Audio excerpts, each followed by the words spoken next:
Ayan po, ito po si Pagaspas. Napulot po namin siya na sugatan at may pilay.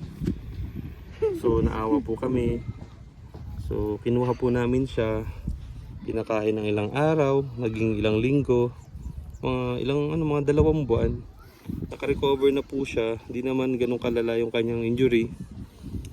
Tapos pinakain namin siya sa bahay. Siyempre, tinuring namin siyang parang pet namin, pero alam kasi namin na hindi siya dapat nakakulong sa bahay o sa hawla. Dapat doon siya sa nature, nasa wild.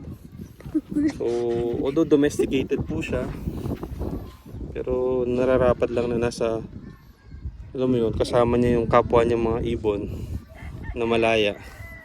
So ito na po, palili pa rin namin po siya. Okay. So ito na po, nandito kami sa sa Wilmis